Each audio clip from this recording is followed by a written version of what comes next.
嗨，大家好，我是坦皮叔。今天是2025年3月24号。这一期咱们继续来聊恒大清盘，聊聊中国的房地产。咱们还是先看房企的消息。从这些房企的消息，咱们可以看到咱们当前经济的一个现状、一个走向、一个脉络。我们从这个细枝末节之中体会到这个经济的起起伏伏。你比如说，今天有个新闻是红星资本局报道的，说电梯龙头上海机电成功向恒大催收4.62亿元，这个真是让我很吃惊。恒大现在已经是这样了，居然有债主还能从他身上拿回来钱，4.62亿。我们看看他怎么说的。他说，近日电梯龙头上海机电披露说，截至2024年末，上海机电即对恒大应收款项较2023年末下降1.04亿元，应收款项合计16.51亿元。下降的主要原因是2024年公司对恒大集团应收款项实现了现金回款，这太不容易了。过去2年，上海机电披露情况说，2022年到2024年，恒大还了上海机电4.62亿元，这3年期间还了4个多亿，你敢想吗？这恒大的现在是破产清算，当然那是香港的，国内的恒大叫什么集团被执行人是吧？是700多亿，就已经司法查封，强制执行，居然还有人能从那儿3年拿回4.62亿元。截至2021年年末，上海机电对恒大应收票据11亿元，应收账款8.9亿元，合同资产1.12亿元，合计21.4亿元。2024年3月公告披露，上海机电对恒大的应收款项余额2023年末下降至17.56亿元，公司2年累计现金回款3.58亿元，其中2022年收款2.18亿元，2023年收款1.40亿元。那很多人就理解不了了，那上海机电何德何能，比法院还厉害，能从已经躺平的这个恒大市还能捞回4个多亿。他是这么说的啊，他说2024年5月，上海机电曾表示，公司保持与恒大及其子公司的沟通，也就是上海机电从来没有不放弃，对吧？就持之以恒的追这个债，跟恒大及其子公司沟通，你要还款，说利用房地产企业高度依赖电梯安装后方可进行房产交付的特殊性，在完成安装前向欠款方催款。什么意思呢？这个我给翻译一下。现在恒大这些暴雷的房企不都要保交楼吗？你保交楼，你给业主交付，你肯定你电梯都装好，你电梯不装你怎么保交楼？电梯是它的命门，所以上海机电一定是在电梯装好差最后一哆嗦的时候提出额外要求，学特朗普开始漫天要价。你如果不把以前欠款给我结了，这电梯我就不给你最后完工，就差那么一点，你就交付不了。你看进行博弈，大家都知道现在保交楼都是地方政府、地方住建局在抓，实际上恒大已经没有权利了。所以说只要你想办法，还是能要回来一点欠款，虽然没有全部要回来，欠了20多亿嘛，要回来4个多亿，那也不容易啊。人挪活，树挪死。再看看这个王老板，今天这个王老板又一次上热搜了，万达的债务危机再现。在社交平台百度的热搜榜上，有这么一个与王健林相关的话题，即王健林80亿股权被全部冻结，3月24日中午冲上了榜首位置。这个我记得前几天咱们已经介绍过了，上一周。今天为什么在百度一下上了热搜榜呢？也不知道谁给王老板买的热搜。这个内容咱就不说了，反正王老板呢跟他儿子掌控的万达的母公司，持有北京万达文化产业集团这股份80亿被冻结。关键是这王老板再次上热搜，这也是叫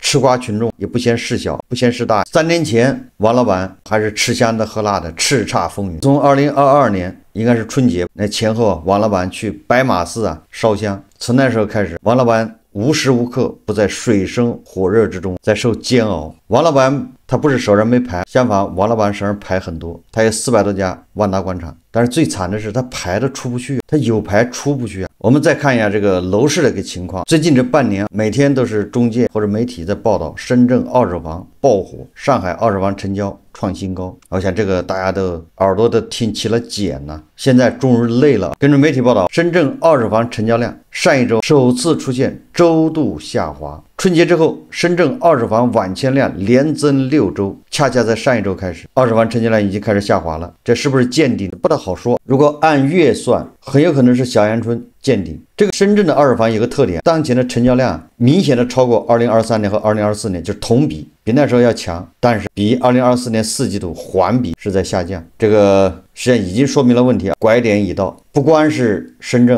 上海也表现出一样的节奏。进入3月以来，上海二手房网签量呈爆量状态，当然上一周也是出现拐点。上一周上海二手房成交量比上一周减少了20多套。从这个总量来看，近3周上海二手房都是在高位盘整状态。过去是一路高歌，这个二手房交易最火的上海和深圳，似乎是成交这个增速戛然而止。今天晚上一篇文章叫《上海老洋房为何崩了》，这个是一个叫刘博的团队他们写的。他这个文章主要是根据上海易居房地产研究院的院长，他写了一篇文章叫《从一洞难求到先有问津，老洋房走下神坛》，这么一个深度调查，揭示了上海老洋房如今的尴尬地步。说尴尬主要体现在租金和售价都出现了大幅下滑。他这文章给出了很多图表，这数字列举了部分老洋房叫价和成交情况。根据这个表可以看到，很多老洋房降幅超过了 25%。 比如说原来报价 1.5 亿的老洋房降价到9800万之后成交。另外一套原价叫价4亿元的老洋房，如今报价 2.78 亿元，降了 1.22 亿。上海的老洋房虽然很多，但经过了计划经济年代的产权洗礼，目前产权清晰，可以自由上市买卖，租赁的面积较大的不过几百栋。2024年全年挂牌的老洋房面积在100平米以上的户型只有126套，所以老洋房在上海是神一样的存在，非常小众，价格昂贵，往往出来一套很快就能卖出或者租出去。但如今却出现了批量挂牌出租出售的现象，接盘人非常难找。这跟上海1年多来豪宅市场形成了鲜明的对比。大家记得吧？这去年上海的豪宅那日光3000万4000万一套的房子，一天就卖完，20万一平的房子大家排队。2024年上海均价10万元每平米的豪宅盘17个实现日光。2024年全国一共卖出了总价3000万以上的新建商品住宅4307套，上海就独占 60%。 去年全国3000万以上的二手住宅成交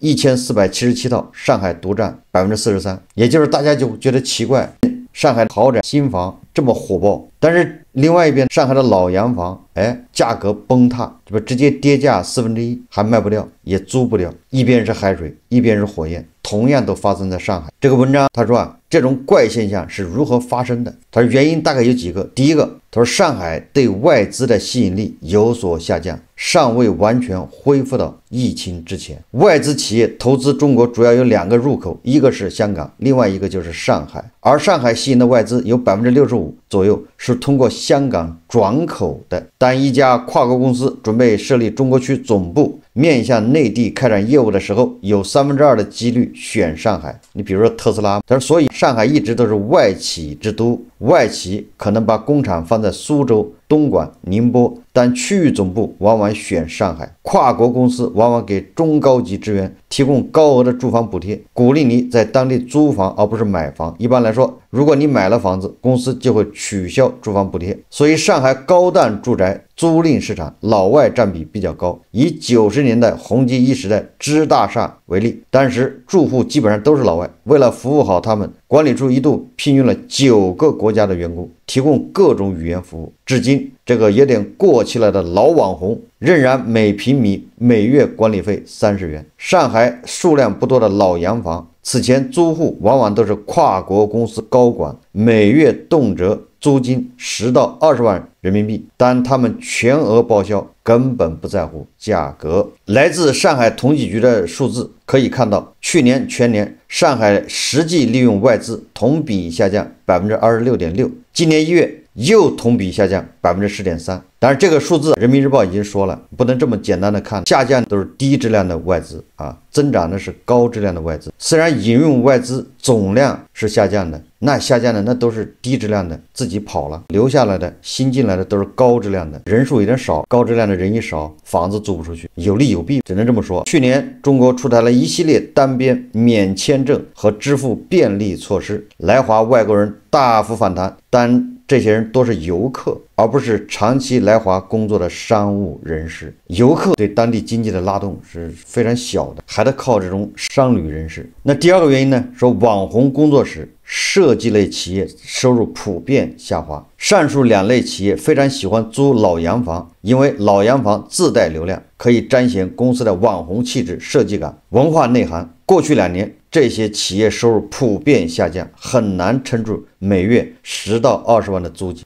本来写字楼市场就在下滑，写字楼空置率就在高起，租金都在下降，所以那你这些老洋房谁会去租呢？5A级写字楼价格在下降，租那些不是更香吗？那么第三个原因说，风貌别墅、新一代豪宅跟老洋房争夺顶级买家，也就是产品更新迭代了。现在新一代的这个豪宅确实比这个老洋房要舒适，更合理。他说，上海过去1年多豪宅市场的火爆，分流了老洋房的潜在客户。比如上海在核心区搞了很多低密度旧改项目，产品以石库门风格联排别墅为主，也就是所谓的风貌别墅。他说，这类联排别墅上证面积大多在200到300平方米，但有比较多的增送，比如地下室、天台、花园等，其发售单价往往在每平米20万以上，总价在大几千万到1亿左右。这些铺天盖地的风貌别墅收割了很多顶级买家。此外，过去1年多，上海大平层豪宅也卖得非常好，其中有很多总价5000万元以上的产品。老洋房虽然逼格高，但动辄价格上亿，主体结构外观不能更改，户型偏旧，还可能反潮漏雨，再加上历史悠久，不知道房子里发生过什么故事，受众群体比较狭窄，一旦出现集中抛售，市场往往无力承接，有点类似小盘高价、超低成交量的庄股。第四个，上海顶级商务活动减少，也间接影响老洋房这种奢侈品的估值。中国有3大顶级商务活动中心，北上港。过去几年，他们在住宿餐饮业以及社会销售品零售总额都增长乏力，甚至大幅度下降。出现这种局面的重要原因是顶级的商务活动减少，外国商人、外地商人到北上港一掷千金消费的情况减少了。他下面给出了上海的2024年消费数据，上海住宿餐饮业2024年利润下滑更为明显，同比跌幅33%，甚至他还列举了文化办公类用品同比下降15%。文化办公类的用品主要是学生、机关单位、企业，那就是那些纸、打印纸、文具。学生相对比较稳定，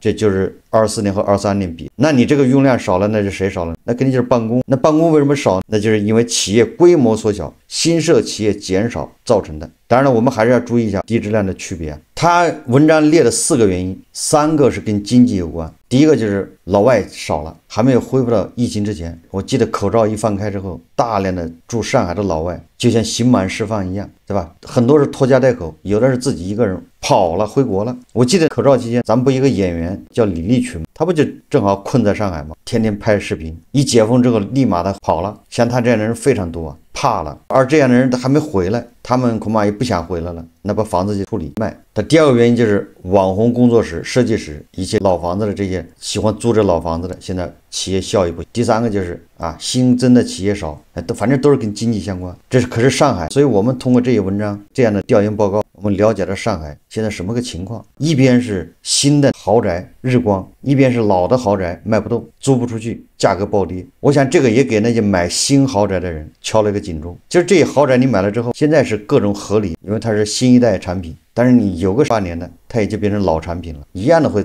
遭遇到上海这个老房子、老洋房的这个下场。因为这个豪宅市场本来就非常奇葩，它的用户非常特定，主要靠老外，老外就相当于掐尖儿嘛。全球各国的那些大公司、有钱人跑到上海来办公投资，你去全球掐尖儿，现在掐不了了，低质量的都跑了，他们都变成高质量的不多，来个3、5个的有什么用？马斯克倒是高质量，马斯克他妈也是高质量是吧？好像在上海，不知道有没有买房，买房他也会租，所以说明上海的经济我总感觉这隐隐约约的，不那么牢靠。上海可是中国最富有的地方，发展的最好。大家还记得吧？上海的新房价格24年都是在上涨，全国的就上海一家，20万也最活跃。那你要这么看，它2025年还能扛得住吗？上海作为火车头，如果都不行，那其他地方我们再看看数据，这个是中指研究院公布的过气网红城市杭州。他说，杭州新房成交结构特征，从成交面积结构看，2025年1到2月，杭州90平以下刚需型产品成交套数只有 4.7%， 比2024年同期下降 0.4个百分点。90到200平米产品成交3685套，成交套数占 88%， 比2024年同期提升 5.8个百分点。200平以上大户型产品成交套数占比下降 7.3%。什么意思呢？从面积看，刚需的非常少，豪宅的也少，就200平以上的，那中间那个90到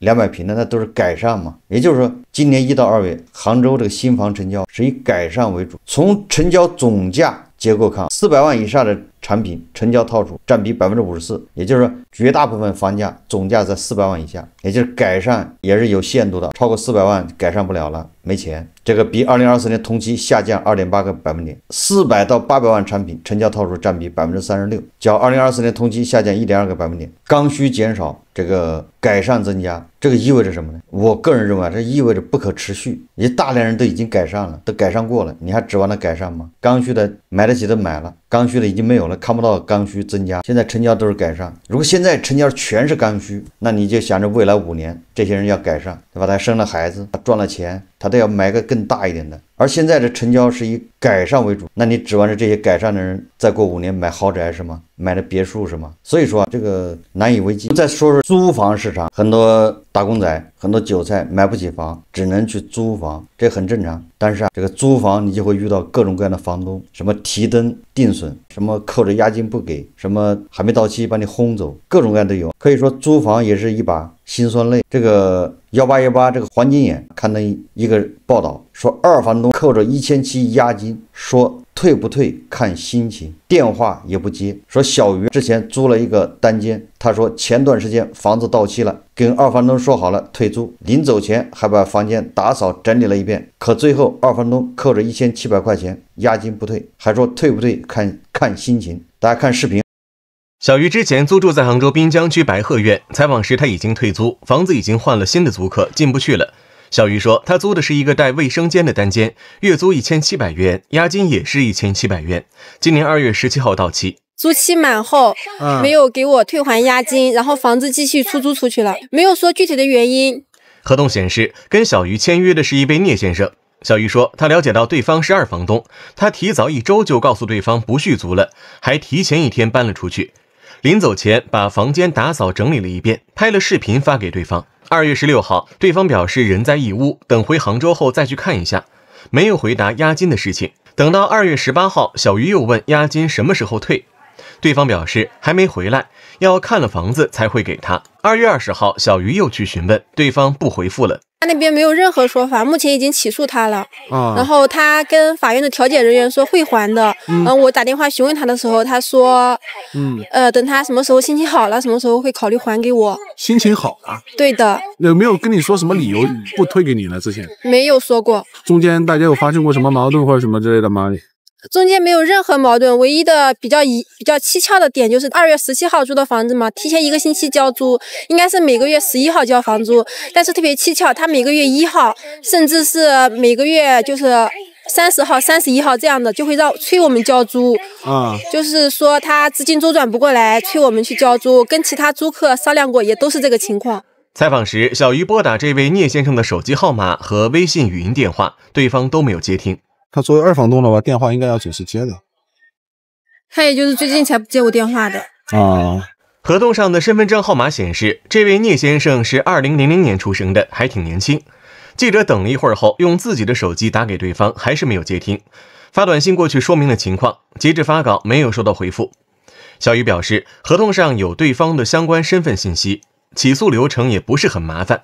目前，杭州市滨江区人民法院已经立案。他准备等待开庭。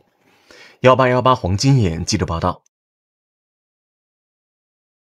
实际上，在这个大城市租房，对很多年轻人来说啊，尤其是刚走上社会的，你可以说是叫步步惊心，一步一个坑。这个租房市场非常乱，稍不小心就踩一个坑。最主要的是维权成本太高。你说你遇到提灯定损的，你是一点辙都没有。这些什么房东扣着押金不退的，你是更没招。1700块，你就是打官司，你还不够受那个气的。哎，我记得我有一次直播的时候，有一位网友就跟我说，他也遇到这个情况，房东不退押金，房东找各种借口啊。这个二房东说，退不退看心情，人家好歹表达了一种流氓态度，就是我不想给你了。有的房东他就找各种借口啊，提灯定损，这个不行，那不行，这个扣200，那扣300，正好扣掉。就关于这些房东、二房东坑害消费者、坑害租房的人，我说实话，一直以来就有。我以前在北京，2000年的时候，我也是租房啊，我基本上平均半年就搬一次家。到我买第一套房的时候，好像我已经搬了7、8次家，买了第一套房才稳定下来。所以说我跟房产中介打交道非常多，各种租房的，各种形式的。我在全国其他地方也租过房，深圳、上海、西安，现在安庆，我哪儿都租过房，房东五花八门，什么样都有。但是我总体有个规律，经济形势好的时候，你遇到的骗子就少一点，就这种纠纷稍微少一点。但这个经济形势不好的时候，你遇到这样的人就很简单，大家都不赚钱，房东也赚不到钱。房东赚不到钱的时候，他就你想，尤其是你要退房，你说我明年不租了，那房东他找下一个租客的时候，他找不到，他又得委托中介，那中介又得收他一笔钱，完了中间还有空档期，就空置期等等，房东他就会有损失。以前经济好的时候，房东收入多，他也无所谓，而且那房子也好租，这个房东的损失也少，完了他收入也高，无所谓了。所以说这种事情就会少。那现在这房东本来收入就在下降，完了之后你这房子一旦空了，他这个空置期就搞不清空多少天，完了他又找中介帮他租，又得花钱，所以他想方设法的就想从你这上多扣一点。你想一想，是不是这么一个动机？也就是说经济不好，这种事情就会多。反过来说啊，这种事情多就说明经济